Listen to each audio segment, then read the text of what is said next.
Taittiriya Upanishad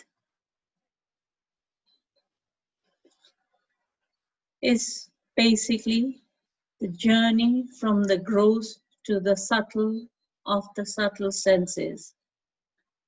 It's a very, very beautiful Upanishad, and it seems like it's a continuous journey from our previous Upanishad. The Taittiriya Upanishad is famous for one of our sayings that we use quite often, Atiti Devo Bhava.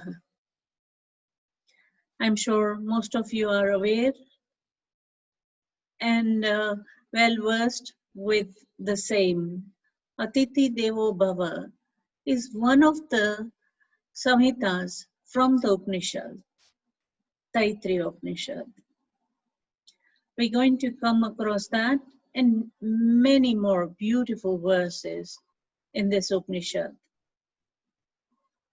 The self is the source of abiding joy.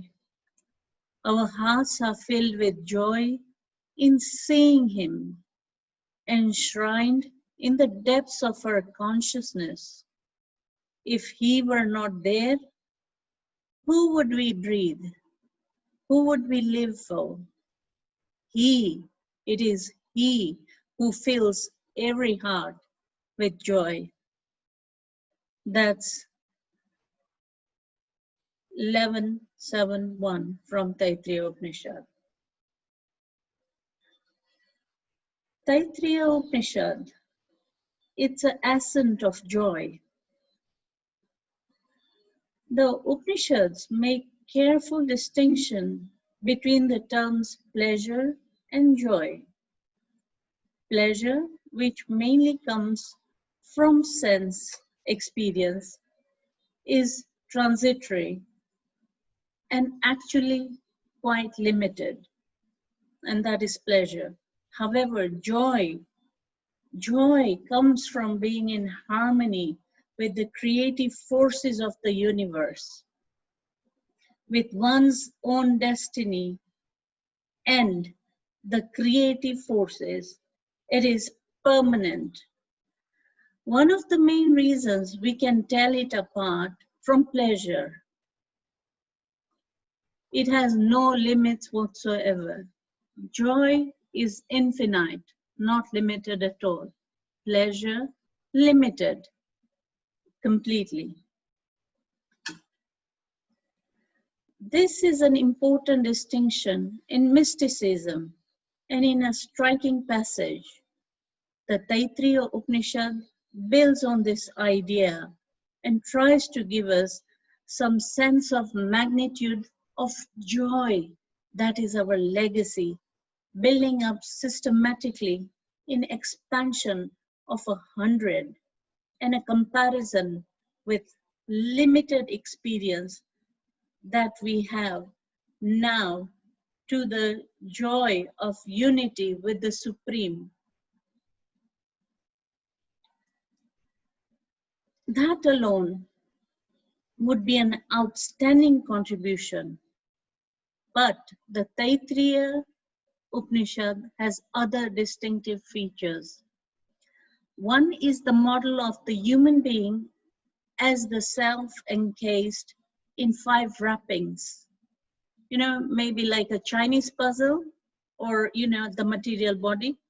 Let's say, starting from the material body, the first self we are generally aware of, and progressing inward to the sheaths, the minute sheaths of vitality, prana, mind, intuition,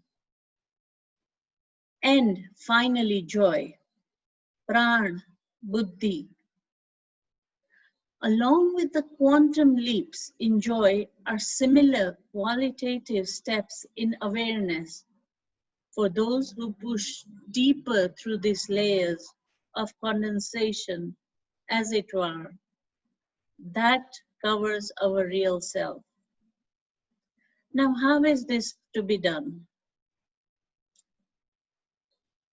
The text in Taittiriya Upanishad gives us practical insights that startle us with their contemporary bearing, respect food, waste not food.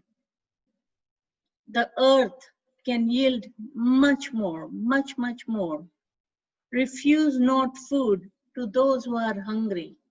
Now, all these are popular texts right now, and we use it in a very practical way on this earth. However, this has existed in our Upanishads right from the moment time began. The earth can yield much more. Now, passages like this should give final proof that Upanishads is not world denying at all. The layered models that develop in so many forms make us feel more respect for the things of this world. Food, for example, is life, energy, or prana condensed into matter. When we respect that energy on a physical level, we gain easier passage to the level beyond. Of course, this is even more true of our fellow creatures, other animals, insects, etc. Alienation from them blocks spiritual growth. This is a fact. By realizing the unity from which each created thing has come and which it is sustained, we can live rightly in the world of change in order to ascend through its eternal section. There is a famous passage in this same spirit, a kind of a convocation address to spiritual students who have, are studying the phase of life called brahmacharya. However, it doesn't end there. It follows naturally to the householder as well. That is to all of us. It's not only for the brahmacharyas, it's for all of us. The Upanishads are intended not only for the renunciates in the Himalayas, caves, or forest solitude. They're also very much, even more now, for those who wish to carry out the dharmas of social life in the world. Like the Ken Upanishad, as we saw previously, this Upanishad ends rather than begins with a narrative. The story of Brigu Muni addresses how we can make our own life part of the upward drive of spiritual evolution by serving the self in everything that we do. Than that, Upanishad asserts there can be no greater joy.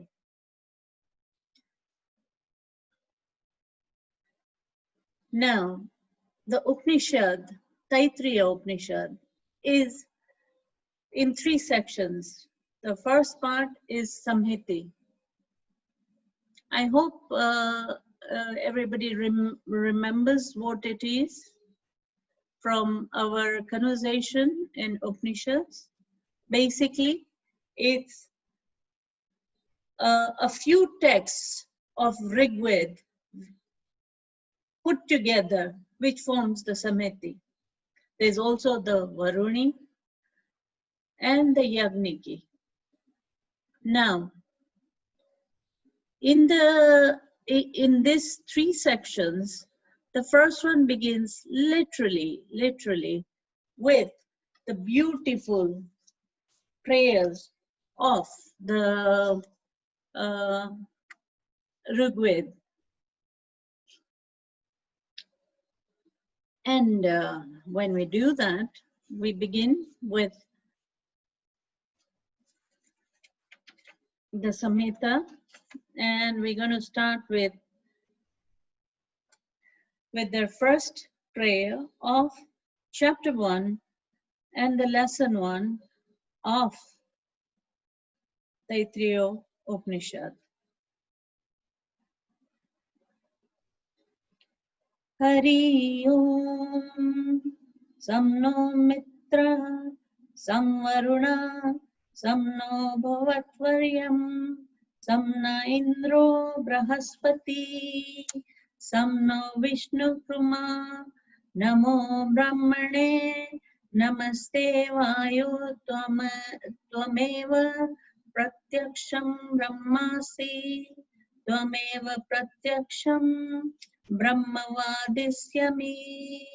Ratam vadisyami, satyam vadisyami, tanma mavatu, tadvaktaram navatu, mama avatu vaktaram, om shanti, shanti, shanti. Now, this is the first prayer of the Taittiriya Upanishad, is right from the Rigveda. And basically, don't worry, I'm not going to say all the prayers. However, I will explain that because this is the core element of the Taittiriya Upanishad. And as we build up from this, we will move on towards this other parts. The prayer that you just heard, it says, may Mitra, Varun, Aryaman, Indra, Brahaspati, and all-pervading Vishnu be propitious to us and grant us welfare and bliss. I bow down to Brahman in loving reverence. O Vayu, I bow down to thee in adoration. Thou verily art Brahman perceptible. I shall declare thou to be the right, thou the true and the good. May the universal being entitled Vayu preserve me. May he preserve the teacher, me. May Brahman protect my teacher. May he protect. Om, peace, peace, peace. Now this is the original place of the first invocatory verse in the Rigveda.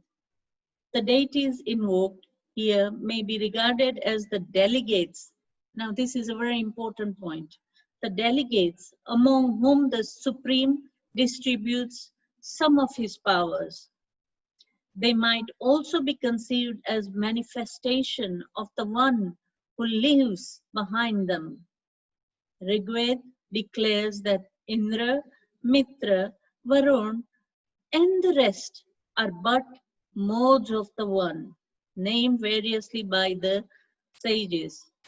Mitra, Varun, and Aryaman are the three of the Adityas or deities of the heavenly sphere mentioned in the Rigveda. Mitra is the guardian spirit of the pranavritti, or the in-breathing and the day. He calls men to activity and sustains the earth and the sky, and beholds all with unwinking eyes. Varun governs the night and breathing out. He is commonly associated with Mitra and is celebrated as the king of gods and the lord of the universe. In the following hymns, several grand attributes and functions are ascribed to him, such as presiding over the waters, in the firmament and the sea, upholding heaven and earth, possessing extraordinary power and wisdom,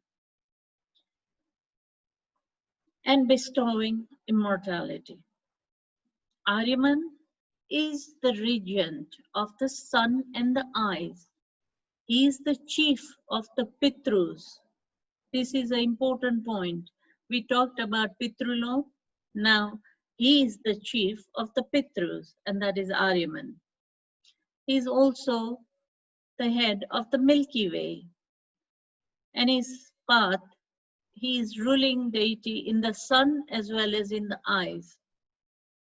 Indra is the governor of the atmosphere and the upper regions.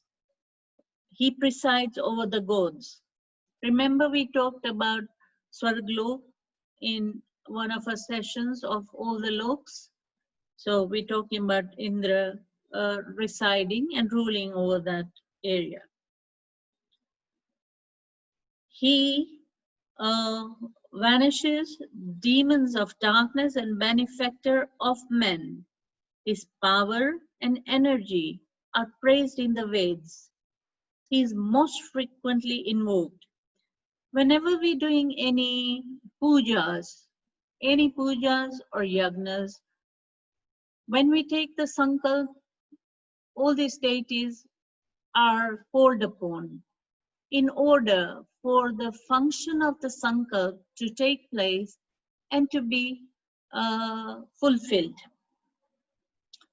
Also in weddings, wherever you've attended weddings, when they do the yagna, just before the yagna, they invoke these deities with the Vedic mantras. I mean, in England, we know that the Vedic mantras are not absolutely followed through. However, that's the same for everywhere in the world now. But where they are followed, they do follow them properly, and all the mantras are used, and they invoke the appropriate deities. Brahaspati is the deity known as Guru, and with him, piety and religion are personified, and also the god of wisdom and eloquence. He is therefore deemed appropriately the genius of speech and intellect, while Indra is considered that of strength of the hands. Vishnu is often invoked with Indra. He is personification of the light and the sun, especially in stepping over the 3 steps, as we saw in Vamana Avatar. Now, he is also considered the chief of Adityas and the guardian spirit of the feet. And finally, he is identified with the supreme, all-pervading reality.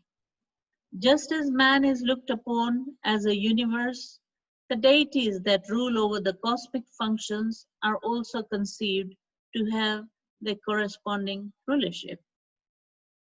Now, this prayer, the various gods and mains are believed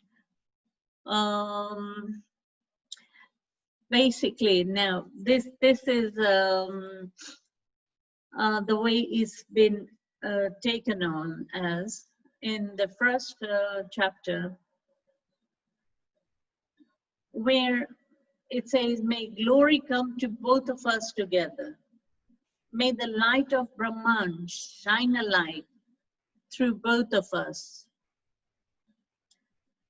Now, the Upanishad, on the combination of the Samhitas under the headings, regards to the worlds, the heavenly lights, knowledge, children, and the Atma.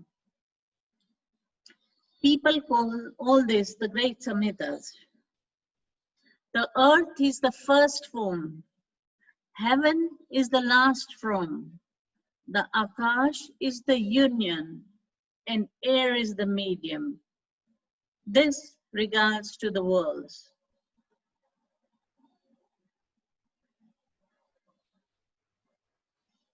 Now, the part 2.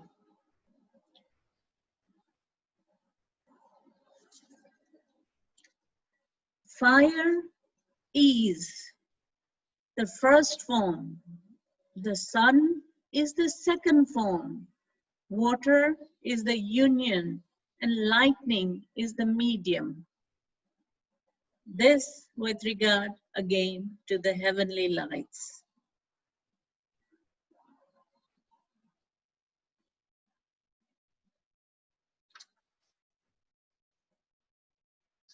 Now, when we talk about, part two, I'd like to also explain uh, is the science of phonetics.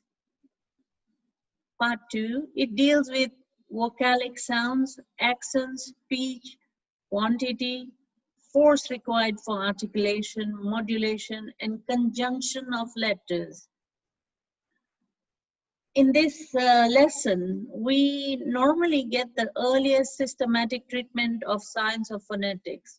Varnas, or the speech sounds, are the primary element in the structure of the language. They form the words and they form themselves into syllables and then a word. A vowel sound is present in every syllable, determining its accent and quantity. The three important swars falling on vowels, known as uddat or acute, anudat or grave, and swarita or circumflex. This is just to give you an idea. The vowels are short, long, or prolated in quantity of time required to pronounce them. Now, this science itself is from Taittiriya Upanishad, part 2. I won't go very much into the details of it. It also renders pronunciation to the Ved itself. How how we pronounce the Vedic pratnas, for example. We do Om Sahana Vatu. Now, that is a part of this explanation, how the pratnas are supposed to be recited. That's all, that science is in the second part of this first chapter of Taittiriya Upanishad. I'm trying to make it as simple as possible, but I just want to remind all of you that this whole section is all the elements of this section are Rigved, mantras, and the prayers. Just the first part. Then we'll move on to the core elements, and it gets very, very pragmatic from there on. So, you can look at the screen and try and read on, because I won't go through all that, and I'm not going to even say the pratna. I said it for the first part, but I won't say it because, I think I don't want to lose all of you and your concentration. This is just for to make you aware of this Upanishad. If anybody wanted to learn it in details, I'll share more material. But this itself, now this part 3, for example, has got all the shlokas. I have broken them down into individual sentences, and you can read that, because that is actually the prayer. For example, part 3, may the light of the wisdom illuminate us. May we become unified with the Lord. Let us contemplate 5 categories: this world, the luminous worlds in the sky, education, progeny, and speech. And it goes from there on. So this is just to give you an idea, but we can't, this is a very important section of the Upanishad. Now, this one is in regard to knowledge. The teacher is the first form, the pupil is the second form. Knowledge is the union, and recitation is the medium. This is in regard to the knowledge, education that we're talking about in part 3.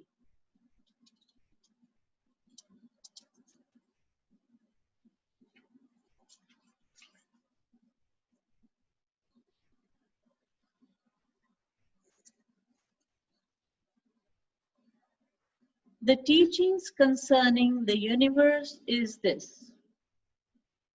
The earth is the prior form, the firmament is the posterior form, the atmosphere is the junction, and the air is the means of joining. One should meditate on the universe, bearing in mind these interrelations. Now, all these texts are giving us so much in depth into the universe before even science came about. This in itself is the science, the Veds, the part of the Ved, the prayers, the Samhitas. Now, this Samhita is talking about the science of the universe. If the scientists had not actually come about this, then we had this in order to give us the idea of what the universe is about. However, as soon as the scientists discover this and make it knowledge for all, it becomes knowledge. But the truth of the matter is, all our Veds have all the information about the earth and all the different planets in the universe.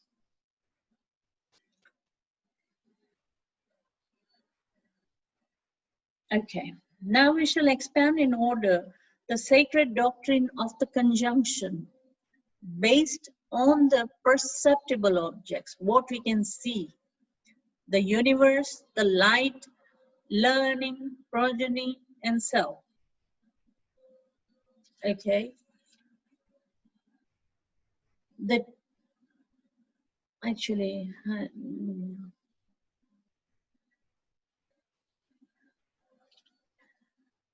the earth and the rest stand for the devatas or geniuses of those elements.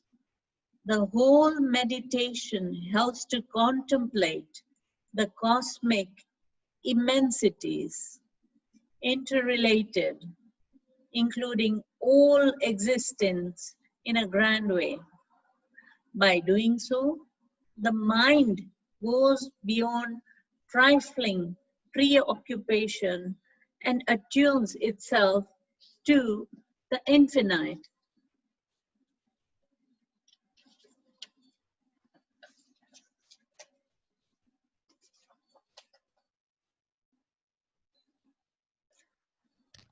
The teaching on the light is as follows. Fire is the prior form. The sun is the posterior form. Water is the junction. And lightning is the means of joining. So one should meditate upon the lights. The Vedic seers looked upon light as a single entity, but appearing on earth as fire, in the intermediate region as lightning, and in the heaven as the sun. This contemplation helps us to steady the mind by dwelling on the unifying principle of the cosmic, mainly the light. We talk about the cosmic light, the cosmic energy produced by the light, which has much resemblance with the ultimate divine principle to which the Upanishad ultimately points. What now follows? The teacher is the prior form. The pupil is the posterior form. Learning is the junction, and imparting of instruction, that means of joining. This is how one should meditate upon learning. All the elements we're talking about is giving us a in-depth into a kind of a figure, a 3D dimension of all those elements. Now, in this, the seer must have chosen the process of learning as a theme for meditation because of the close relationship existing between the guru and the disciple, who, according to Vedic conception, should live like an object and a shadow for deriving the full benefit of learning. There is nothing greater or holier than knowledge. Hence, its propagation and the factors involved therein deserve a lot of meditation and reverence. Now, the next observation is on progeny, children. Mother is the prior form, father is the posterior form, progeny is the junction, and procreation is the means of joining. So one should meditate upon progeny.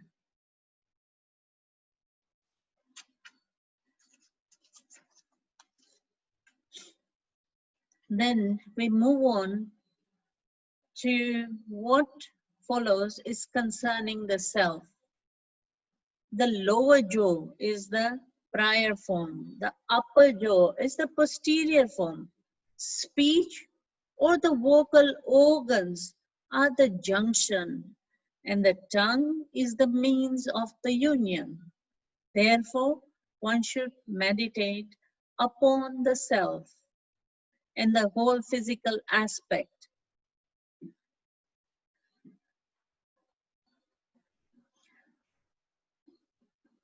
Basically, these are also called great combination. One who meditates on these great conjunctions, as explained in this shlok, will attain progeny, wealth, food, and a happy medium in life, and a great abode of heaven afterlife. This is the prayer and the implications of the prayer. The original Ved form has a sense of upasana, or what we call devout meditation. And that upasana implies an uninterrupted flow of thought on an object recommended by the scriptures. That is upasana. We're not talking about the current thoughts, you get onto a negative thought and it just builds on and on and on. No, we're talking about the Veds, and therefore it would only be positive. It's talking about meditation.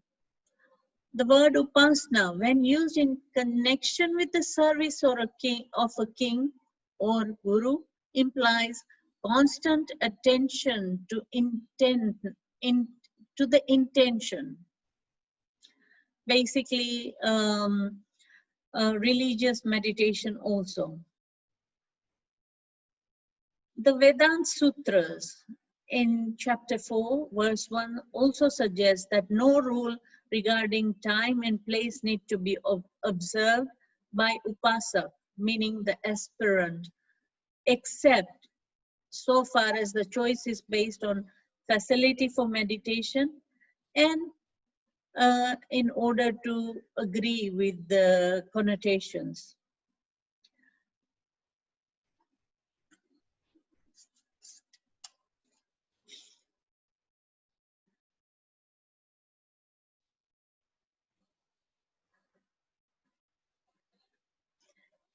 This part 4 is again a beautiful prayer, and I would have loved to have recited it, but I think I will lose all of you if I do so.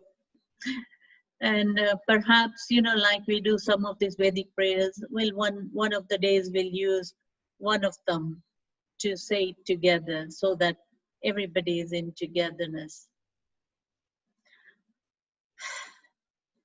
This prayer is addressed to the Supreme Being, the one who grants all of our wishes, asking for mental power and physical fitness, without which knowledge of Brahman is not possible.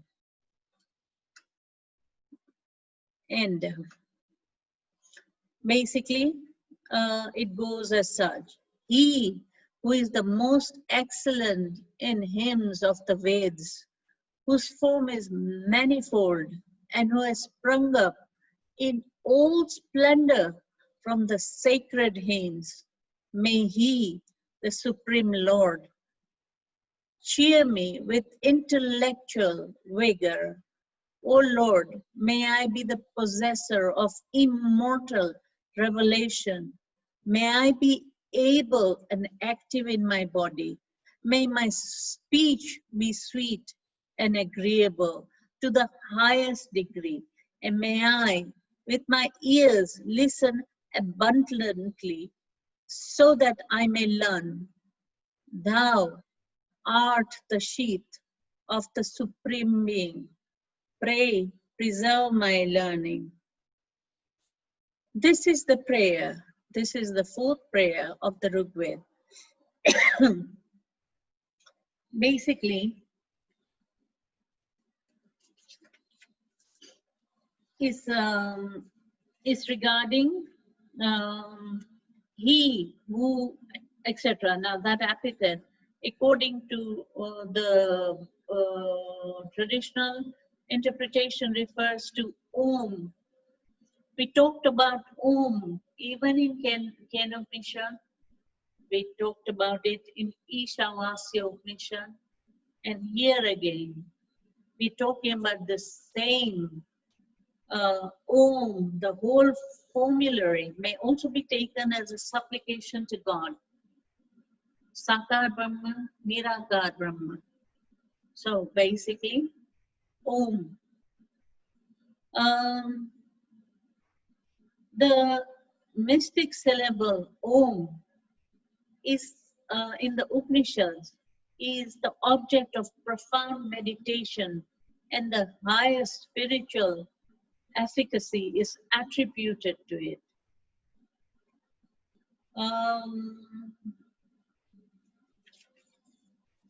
As ideas and things are inseparable, by including all ideas through speech, it also includes all objects. And it possesses a manifold or universal form. Now, all the Upanishads, the Katha Upanishad, the Prashna Upanishad, the Chandogya Upanishad, it all identifies with the cosmic and cosmic reality, Para and Apara Brahma, and considers it as the only Eva Ayatan resting place or support to attain either of the two aspects of the Brahman, that is Om. So Om as identification in Mundaka Upanishad also, it meditates upon the Atma, and the unique exaltation of the Om is entered in Mandukya Upanishad as well. So as we can see, so many Upanishads refer it, to one of the forms of Brahman. And we're going to also address it in the Bhagavad Gita, therefore I'm not going to give the reference here. But it's also talking about intellectual vigor, basically the intelligence and mental power in this prayer. For the memory, the seeker after Brahma Vidya must be able to concentrate his thought on a given object and keep it uninterruptedly in the field of attention. When you're meditating upon a particular object, that's what it's talking about in this prayer. It's asking to gain that intellectual vigor. Also talking about Amrita, which means immortal or what confers immortality. Here in this reference, it is referred to the Veds. And Om again is the cover or the sheath of Brahman. Now this sheath meaning the cover that I'm talking about is we're going to go into details in the next session not today, but in the next session, which is part, the very core of the Taittiriya Upanishad. The Upanishads declare often the need of strength, which is physical, moral, and spiritual, for realizing our highest destiny. The word vicharsan is an altered form of that.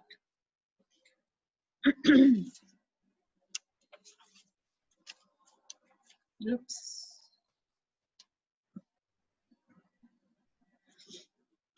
Sorry about that. Then we talk about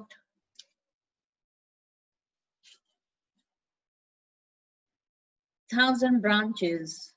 It refers to the various texts of the Ved, which are the expression of the prana, and suggests the divine forms such as Brahma, Vishnu, etc. And prana is the best means of cleansing oneself of sin. It's also talking about possessions, taking possessions. As a piece of iron is dipped in mercury and is converted into another substance, so do thou transform me into thyself, essentially in the form of sanskar, of Om. And that is the prayer this part 4 is referring to.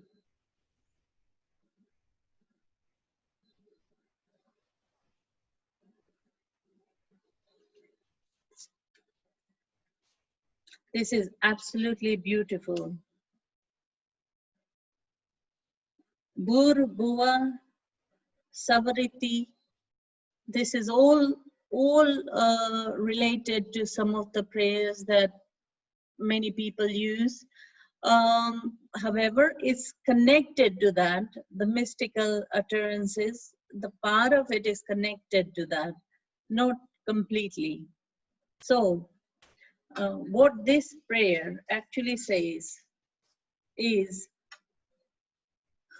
Bhu, Bhuva, Suva, the three celebrated mystical utterances.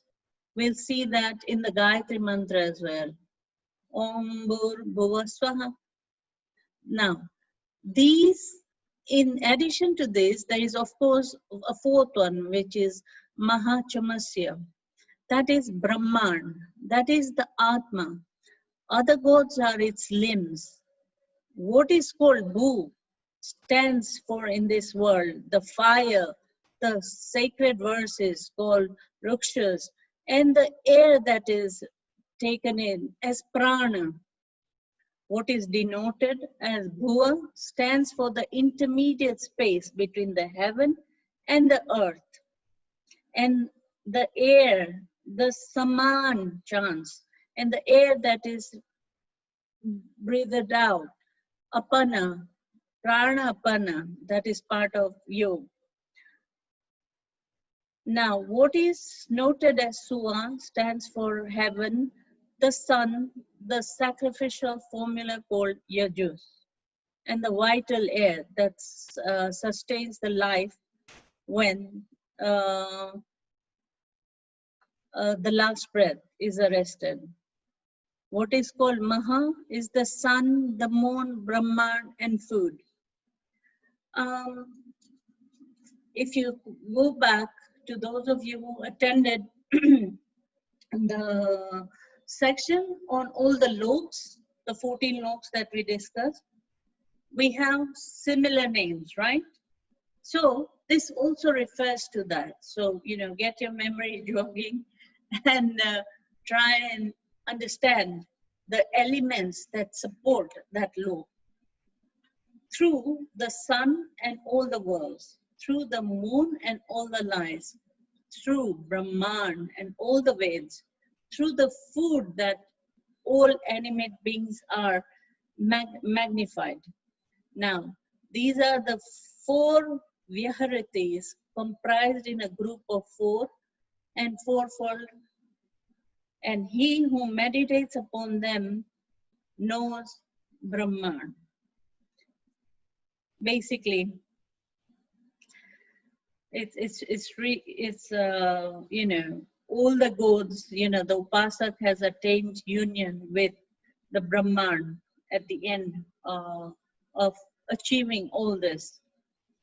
These are the different ways of achieving the Brahman or the Om, the divine light, the Om.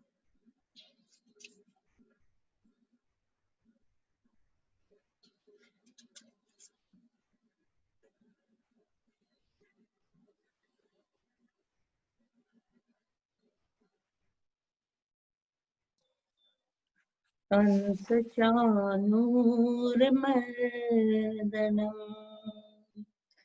Devaki Paramanandam Krishnam Mande Jagadguru Krishnam Mande Jagadguru. Okay.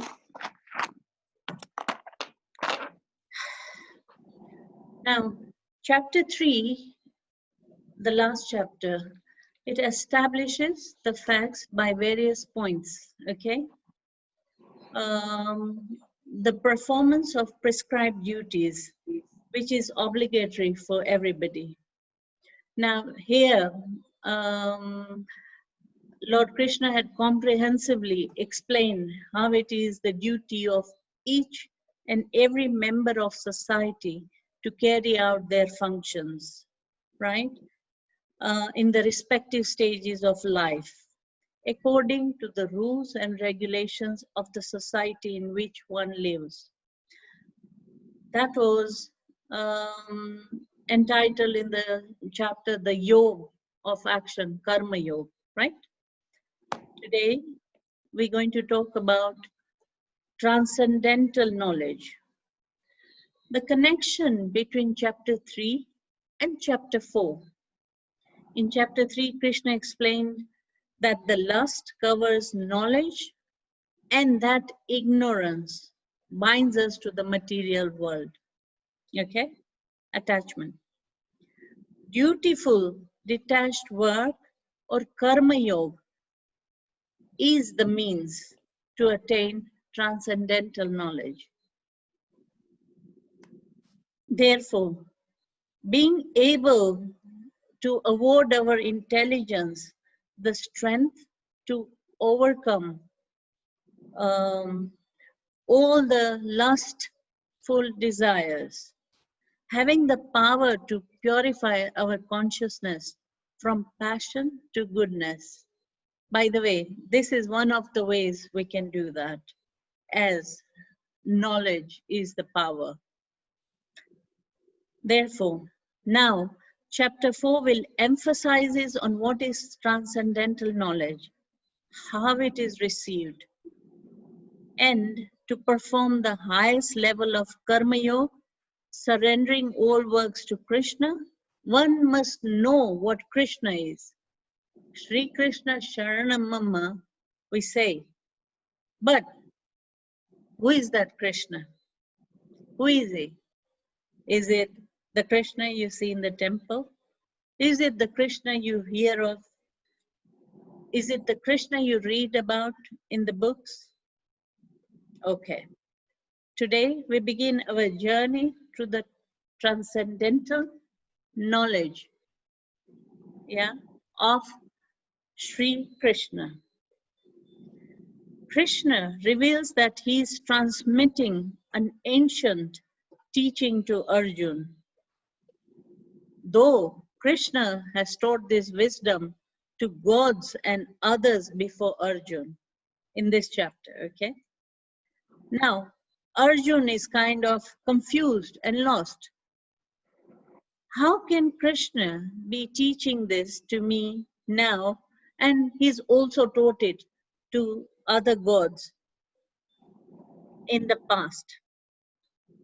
This will be clarified in this chapter. This chapter introduces the terminology sacrifices. Sacrifice.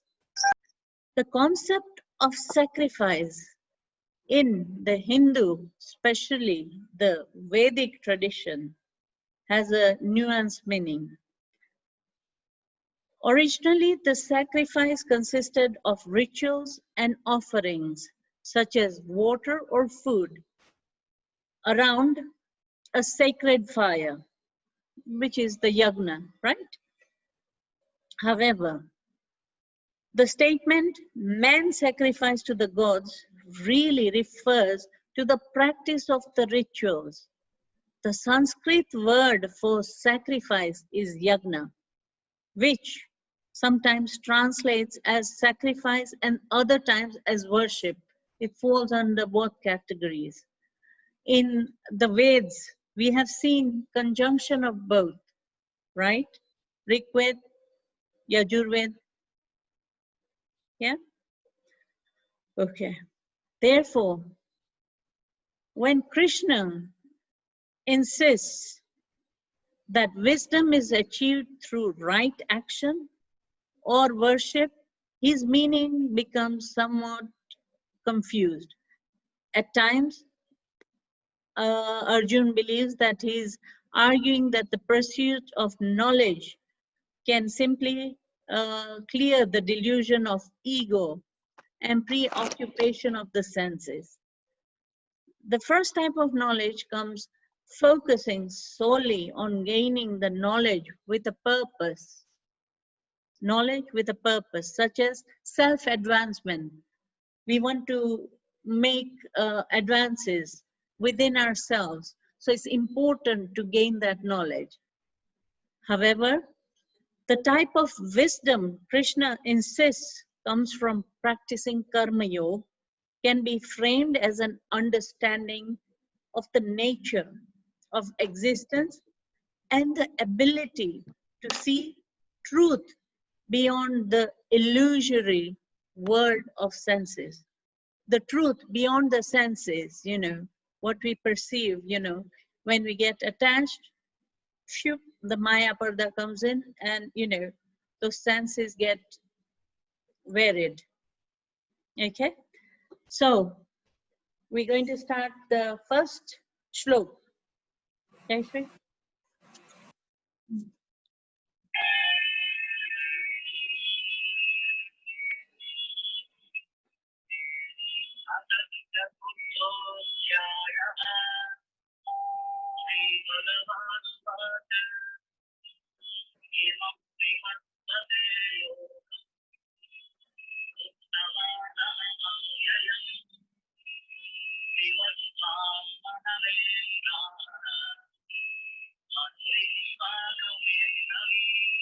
Okay, आज योग सूर्य એ મનુને કર્યો છે મનમાં સ્ફુરિત થવાથી તે મહાપુરુષના તે વાક્ય પ્રત્યે ઈચ્છા જાગૃત થશે જો મનમાં કોઈ વાત હોય તો તેને પામવાની ઈચ્છા અવશ્ય થશે આજ મનુનું ઈશ્વરને કર્યું છે.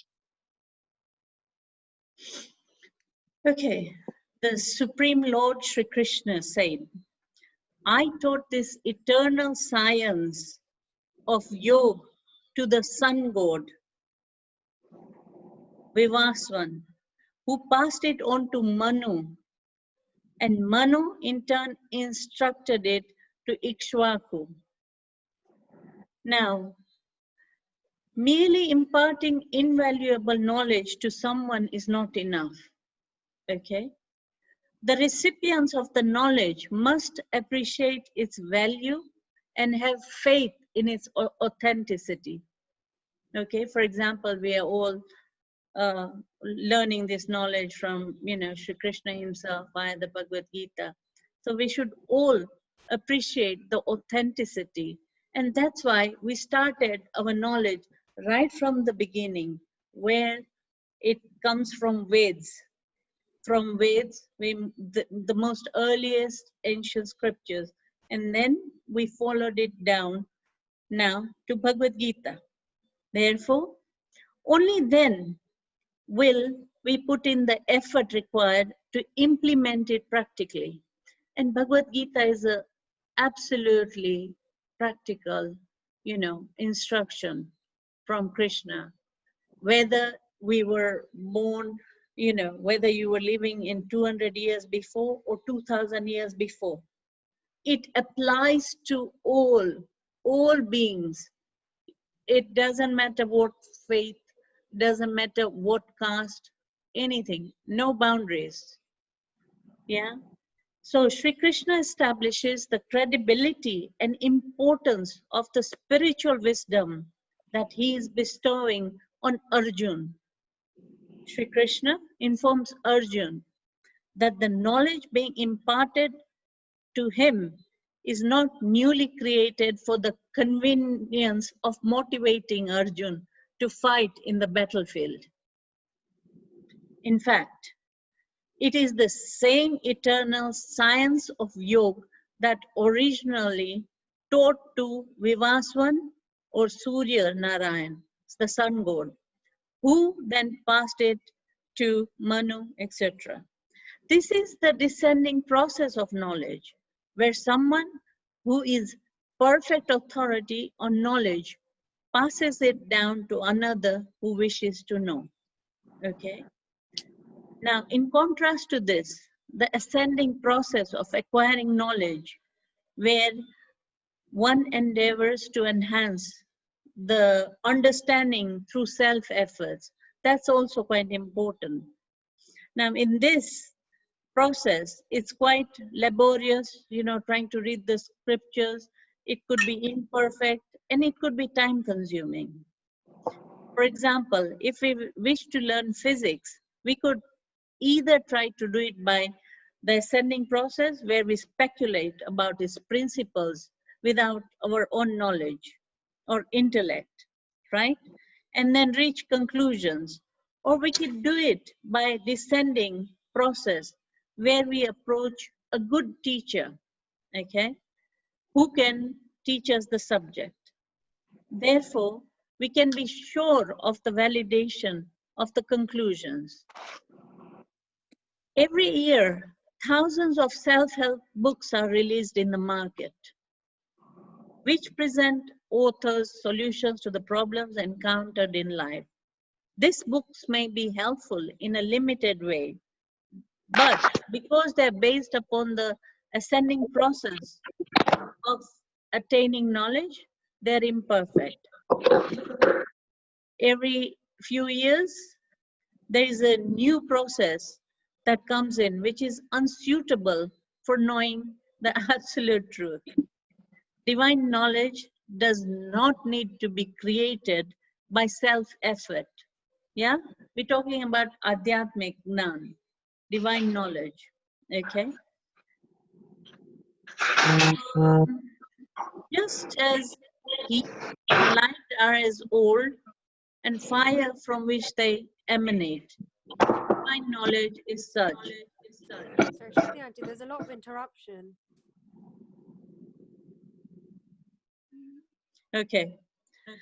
God and individual soul are both eternal, and so the science of yoga that unites the soul and the God is also eternal. Atma Paramatma is eternal, it's not new knowledge. It's come, you know, since time began and since we came into form. However, we don't need to speculate and formulate new theories about it. An amazing endorsement of this is the Bhagavad Gita. This is the perfect endorsement, you know, for this knowledge.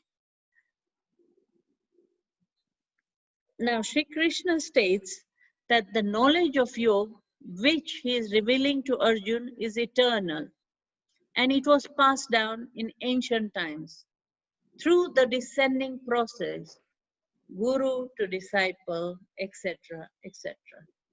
All new gurus, etc.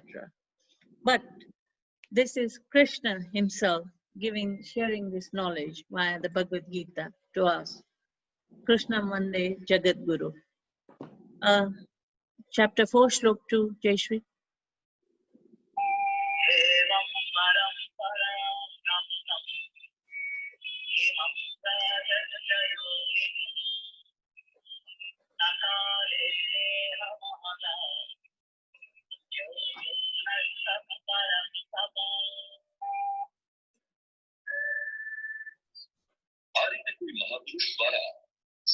રહિત પુરુષોના શ્વાસમાં, શ્વાસમાંથી મનમાં, મનમાંથી ઈચ્છામાં અને ઈચ્છાથી યુક્ત બની ક્રિયાત્મક આચરણમાં પરિણમે છે. આમ આ યોગ ક્રમશઃ ઉત્થાન કરતા કરતા રાજસ્ય શ્રેણી સુધી પહોંચી જાય છે. એ અવસ્થામાં પહોંચતા એ ઝાડમાં આવે છે. આ સ્તરના સાધકમાં રિદ્ધિઓ સિદ્ધિઓ સંચાર થાય છે. એ યોગ આ માત્ર પૂર્ણ કાળમાં લોકમાં શરીરમાં લગભગ નષ્ટ થઈ જાય છે. આ સીમારેખાને કઈ રીતે પાર કરી શકાય? શું આ વિશેષ સ્થળ પર પહોંચીને સૌ નષ્ટ થઈ જાય છે? શ્રી કૃષ્ણ કહે છે, ના, જે મારો આશ્રિત છે, મારો પ્રિય ભક્ત છે, અનન્ય સત્વ છે, તે નષ્ટ થતું નથી. This supreme science was received through the chain of disciplic succession, and the saintly kings understood it in that way. But in his course of time, the succession was broken, and therefore the science as it is appears to be lost. Now, in the descending process of receiving divine knowledge, the disciple understands the science of God realization from Guru, okay, who in turn received it from his Guru. It was in such a tradition that saintly kings like Nimi and Janak Raja understood the science of yoga. This tradition started from God himself, who is the first Guru to the world. Okay? And as Srimad Bhagavad states, Tene Brahma Hridayadi Kavai Moyanti Yat Surya. God revealed this knowledge at the beginning of creation in the heart of the firstborn Brahma, and the tradition continued from him. Sri Krishna stated in the last verse that he also revealed this knowledge to the sun god Vivaswan, from whom the tradition continued as well. However, the nature of this material world is such that with the passage of time, this knowledge got lost. Materially minded and insincere disciples interpret the teachings according to their blemished perspectives, whatever they feel like, whatever they think. And as we know, tamasic thought processes doesn't actually, emanate the best perception of divine knowledge. He may do so either by himself descending in the world, okay? God establishes this tradition for the benefit of mankind, right? By either descending on earth, coming on earth, or through the God-realized saint who becomes a conduct for the good, for God's work on earth. Santa Mahapurush are examples of those people. Now, this knowledge handed down in succession through the royal sages as well. Okay, this yoga, in which the Vedic teachings regarding activity, pravritti, and retirement, nivritti, are comprehended. Thus, certain periods of history, the knowledge seems to be readily available for the service of mankind. However, at certain other periods of history, it falls down and it goes into disuse and becomes as it doesn't exist. The golden era of spirituality dies down to inaugurate the dark ages of undivine life. At such periods of monstrous materialism, the generation is not let in. Okay, but we are in a good era. We are in Kali Yuga, but in a better phase, the beginning of a golden age within the Kali Yuga. So we've got a few years for that. So we are all lucky to receive this knowledge in this age. Okay. Verse 3.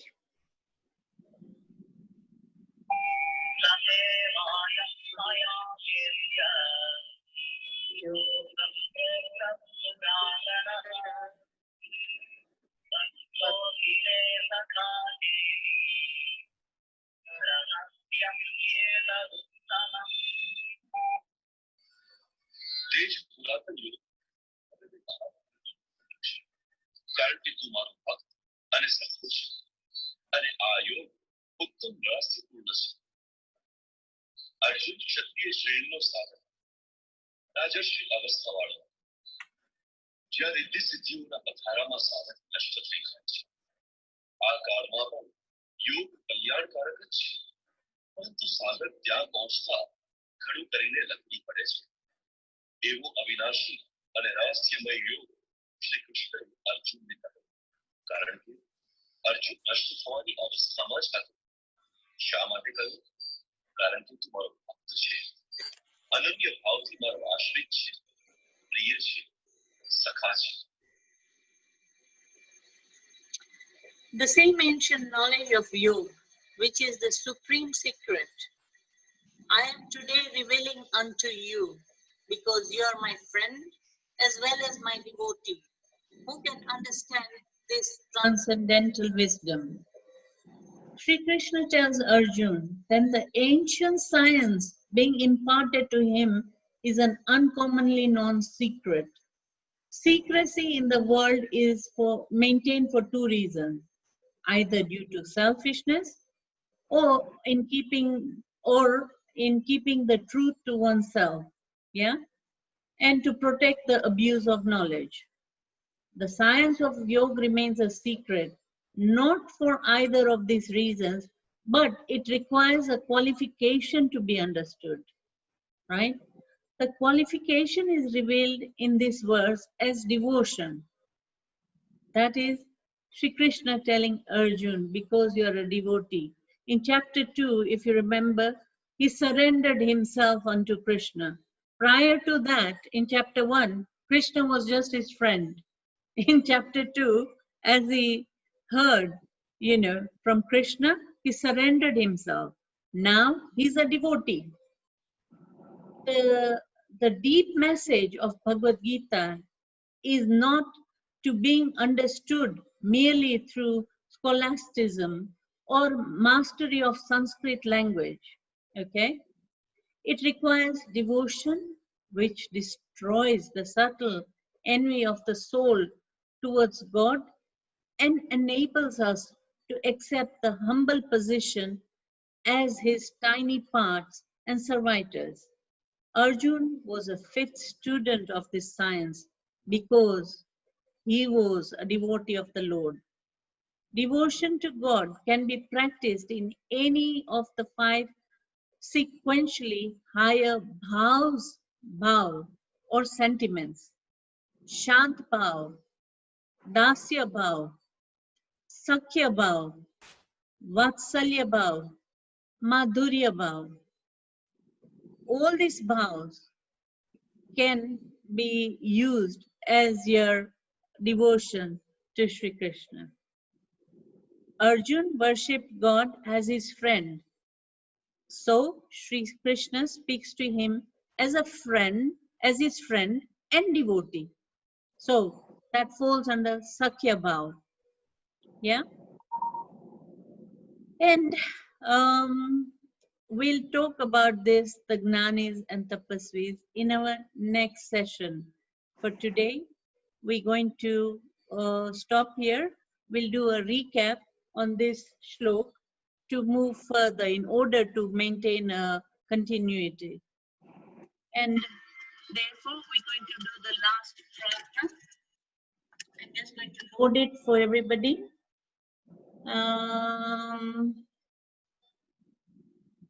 Oh, where is it? Lovely, lovely, lovely.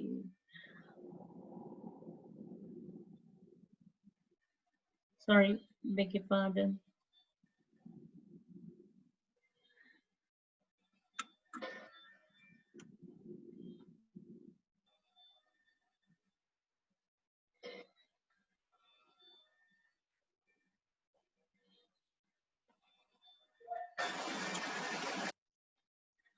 Sorry, I closed the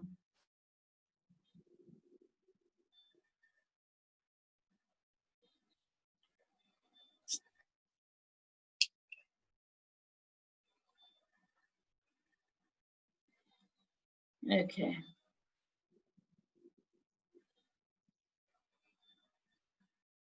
I'm just going to share the pratna.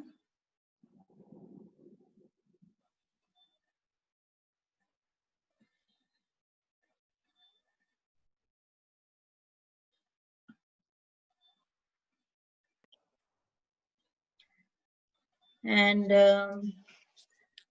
let's all sing this beautiful pratna to end our session.